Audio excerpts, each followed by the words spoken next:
맛이 꽤 다르다. 통영의 비빔밥은 바다를 담고 있는 비빔밥이다. 통영 비빔밥은 좀 촉촉하게 국물이 있으니까 촉촉한 그런 맛. 주로 이제 해산물하고 이제 그런 게 어우러지다 보니까 되게 느끼한 그런 게 없고 좀 촉촉하니까 어르신들한테도 좋고. 통영 비빔밥은 나물 비빔밥이라고도 부른다. 생김 무침과 청각, 톳나물 등 바다나물이라 할 수 있는 해초리들이 육지의 나물을 대신하기 때문이다. 또 고추장을 넣지 않아 맵지 않은 것도 특징이다. 통영 비빔밥에는 국물로 곁들이는 두부국의 두부를 건져내어 밥의 한가운데 얹는 것이 여느 비빔밥과는 사뭇 다르다. 제사 때 거의 쓰지고 하는 그거는 당숙국이라 그러는데 그러면 우리는 그냥 당숙국 하면 제사 그게 연가야 되기 때문에 뭐 두부국이라 그래요. 그냥 밑간 역할을 하지요. 뭐 나물하고 같이 밥하고 비비면은 같이 어우러지는 그런 맛이 있으니까 뭐 다른데 뭐 여러 가지 뭐 사고를 해갖고 하는 그런 것과 마찬가지로 우리 여기는 해산물 이런 데서 맛이 많이 우러나니까 더 담백하다고 볼 수 있지요. 밑간 역할을 하는. 다만 제사를 지내지 않은 음식이라 해서 헛제사밥이라고 하는 것이다. 유리 문화가 발달해 있는 곳이라 더욱 유명해졌다.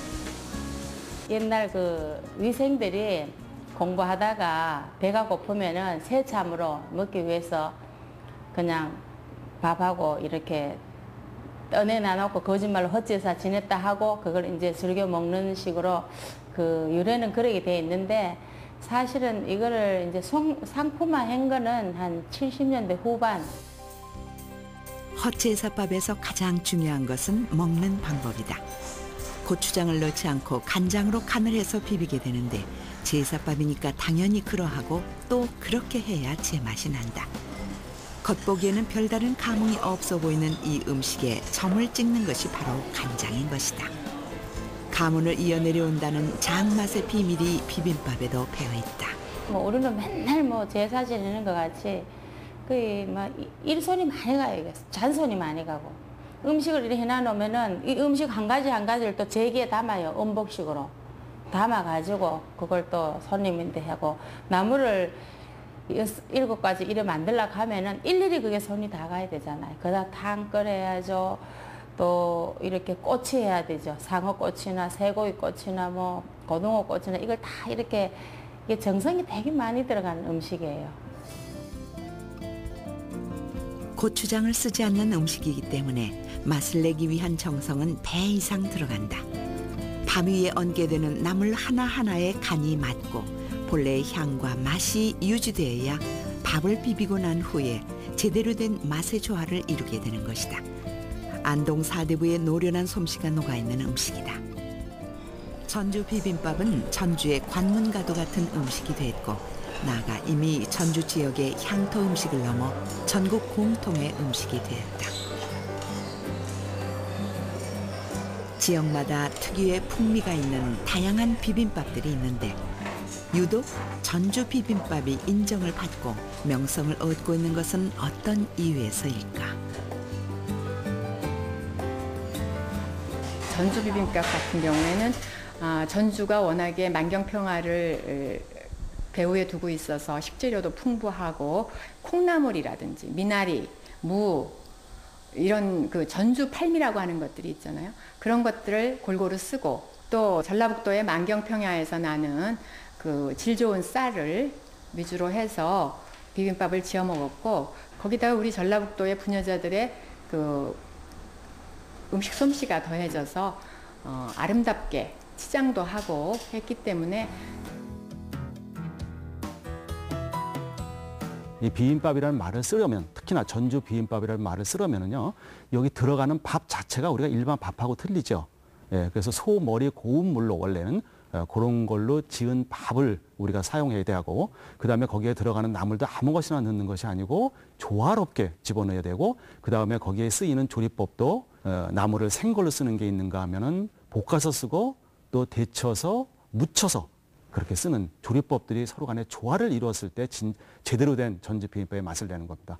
그리고 거기에 육회가 들어가야 되고 계란이 들어간다 그러니까 후라이에서 집어넣는 경우가 있는데 그렇지 않고 계란 노른자만 집어넣고 하는 어떤 이런 조화 속에서 이루어진 것이 비빔밥인 겁니다. 완성되기 전에 콩나물을 먼저 넣는데 그래야 콩나물의 고소한 맛이 밥에 자연스럽게 배게 된다. 이때 콩나물은 아직 어리고 가는 것을 사용해야 씹는 맛이 과하지 않다. 이후에야 나물들을 돌려 담을 수 있다. 많은 재료를 일일이 손질하고 또 나물에 따라 데치고 볶고 무치는 등 조리법을 달리하기 때문에 만드는 사람의 손길이 더 많이 갈 수밖에 없다. 이러한 과정은 전주 비빔밥만의 세심한 풍미를 만들어내는 필수 과정이다.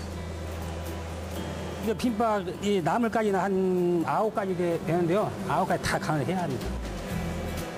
어느 한 가지 나물의 맛이 도드라져서는 비볐을 때 조화로운 맛이 완성. 글로벌 무대에서 성공할 수 있음을 보여준 첫 신호탄은 1998년 비빔밥을 기내식으로 개발해서 세계 각국의 음식을 제치고 국제 기내식 협회가 선정하는 최고의 상인 머큐리상 금상을 수상하면서부터이다. 웰빙과 건강이라는 지구촌의 트렌드에 딱 맞는 음식이 바로 비빔밥이었다. 세계적으로 이런 것도 기내식으로 될 수 있다고 한 동기가 비빔밥이에요. 그러니까 완전히 개념이 다른 거죠. 비빈다는 거는 개념이 다른 거고 아마 대한항공 하면은 외국 사람들이 타는 게 비빔밥을 많이 연상할 거예요. 그러니까 우리나라 식품을 제일 많이 수출한 회사가 어디냐 하면은 CJ가 아니고 대상도 아니고요. 대한항공이에요. 비빔밥 때문에. 나름대로 확신이 있었거든요. 이제는 비빔밥도 좀 차별화되고 전문화돼서 전문점화해야 된다는 생각이 들었고요. 그래야만이 세계 시장을 공략할 수도 있고 그리고 또 우리나라의 그 음식의 우수성을 조금 더 업그레이드 시켜야 된다는 생각이 들어서 그렇게 되면 정말 소비자들한테도 인정받고 이젠 비빔밥도 전문점에 가서 먹어야 된다는 인식이 될 거라는 확신이 들어서 이곳에서 만나는 비빔밥은 한 가지 고정된 형태의 것이 아니다. 밥 위에 올려지는 주 재료가 다른 11가지 비빔밥에 4가지 소스를 선택해서 비빌 수 있게 했다. 고객이 기호에 따라 다양한 맛을 선택해서 즐길 수 있게 한 것이다. 음식점은 일찌감치 다양한 퓨전 비빔밥을 개발해서 손님들의 입맛을 사로잡았다. 그 가운데서도 가장 인기 있는 메뉴가 김치와 치즈가 어우러진 김치 치즈 돌판 비빔밥인데 젊은 층과 외국인의 입맛을 겨냥하고 있다. 한국인들이 가장 좋아하는 음식 반찬이 김치잖아요. 김치하고 고추장 그리고 서양인들이 좋아하는 치즈를 같이 접목을 시켜서 서양의 맛과 우리 한국적인 김치 맛과 고추장 맛이 어우러진 맛에서 이렇게 우러나오는 깊은 맛하고 젊은이들이 우리 흔히 말하는 그 아싸한 맛이 같이 경계해서 맛이 있다. 이곳에 문을 연 비빔밥 전문점이 대단한 기세로 손님을 끌어모으고 있다. そう、ここに通りかかったらごまのいい香りがしたんで入ってきました食べ終わるまで冷めないっていうのとあと辛いのが好きだから石焼きビビンバは私はこれを辛くしておこげになってるところが好きです 점심시간을 맞은 식당 주변에는 순서를 기다리는 고객들이 메뉴를 고르고 있다. 식당 안은 이미 고객들로 꽉 차 있다. 푸드코트에서는 요즘 이 비빔밥 전문점에 대한 얘기로 떠들썩하다. 작년 5월 첫 선을 보인 이 음식점이 연말 결산에서 월별 평당 매출 기준으로 10개 업체 가운데 2위를 차지했기 때문이다.